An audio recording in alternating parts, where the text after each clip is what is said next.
Hi friends, welcome back to वारकू show. तो school bag के आज के एपिसोड में गेस करो कि हम क्या जानेंगे।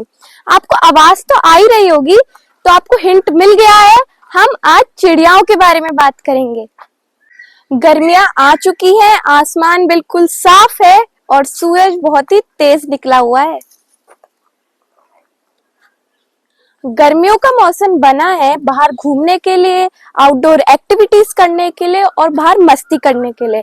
लेकिन ग्लोबल वार्मिंग की वजह से टेम्परेचर इतना बढ़ता जा रहा है कि हम बाहर ही नहीं निकल सकते। तो ग्लोबल वार्मिंग और क्लाइमेट चेंज सिर्फ हमारे लिए नहीं है, ये आसपास के हमारे जीव जंतु और नेचर में प्रेजेंट हर एक स्पीशीज के लिए है।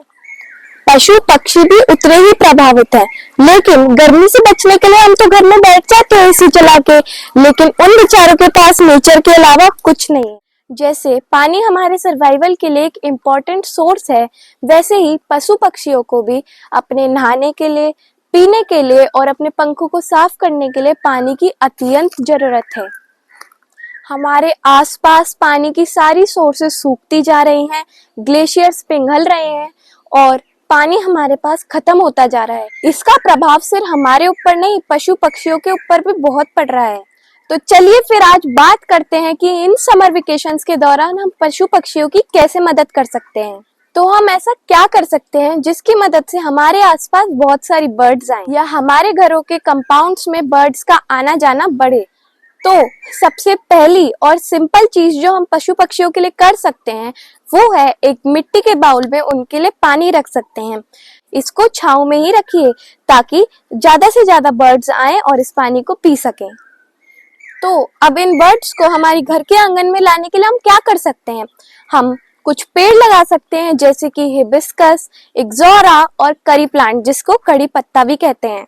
तो चिड़ियाओं के लिए हम एक और काम कर सकते हैं, अपने घर के आंगन में बना सकते हैं एक वाटर पडल। तो कुछ लोग इस वाटर पडल को बर्ड्स बाथ भी कहते हैं और ध्यान रखिए वो 3 से 4 इंच ज्यादा गहरा ना हो। तो ध्यान रखिए कि इस बाउल को आप छाया में रखें और इस बाउल का पानी आप रेगुलरली बदलते रहें और कुछ दिनों बाद आप नोटिस करेंगे कि इसमें सिर्फ बर्ड्स नहीं, गिलहरी और बटरफ्लाई भी आना शुरू कर दिए हैं। तो इस बर्ड बाथ के पास आप एक बर्ड फीडर भी रख सकते हैं जिसमें आप रखेंगे कुछ सीड्स, नट्स और बर्ड्स के खाने के लिए छोटे छोटे सामान। हमारी आजकल की सोसाइटीज को अगर हम एक पर्यायवाची शब्द देना चाहें तो वो होगा अर्बन जंगल। हम लोग सोचते हैं कि अभी बर्ड्स नहीं बची हैं हमारी सोसाइटीज में, लेकिन जब आप ये खाना और पानी बर्ड्स के लिए रखोगे तो आप पाओगे कि अभी भी बहुत सारी टाइप्स की स्पीशीज बर्ड्स हमारे आसपास बची हैं। आप शुरू में पाओगे कि आपके बर्ड फीडर और बाथ के आसपास क्रोज यानी कौवे आएंगे, लेकिन कुछ समय बाद उनके आसपास मैना, बुलबुल, बैबलर और पैराकीट जैसी बर्ड्स आएंगी। जब आप ये बाउल अपने गार्डन में रखेंगे तो ये ध्यान रखिए कि उनके आसपास बिल्ली, डॉग्स ऐसे जानवर ना हो, क्योंकि वो तब बर्ड्स पानी पिएंगी तो उनका शिकार भी कर सकते हैं। तो इसका बेस्ट तरीका ये होगा कि आप इस बर्ड बाउल को किसी पेड़ पे रख दें या कोई ऐसी जगह रख दें जहां से बर्ड्स इजीली उड़ पाएं। शुरू में आप पाएंगे कि आपके बर्ड बाउल और फीडर के पास चिड़िया नहीं आ रही हैं। वो पहले ये चेक करती हैं कि ये जगह मेरे लिए सेफ है कुछ खाने पीने के लिए, और फिर 2-3 बाद चिड़ियाएं बहुत सारी आने शुरू हो जाएंगी। और एक समर फन एक्टिविटी के तौर पे आप इन बर्ड्स के बारे में सीख सकते हैं और इनकी फोटोग्राफी भी कर सकते हैं। उस बाउल को खाली करके अच्छे से धो के उसमें नया पानी भरे ताकि जो बर्ड का एक्सक्रीटा है वो उसमें रह ना जाए और उसमें मच्छर पैदा ना हो।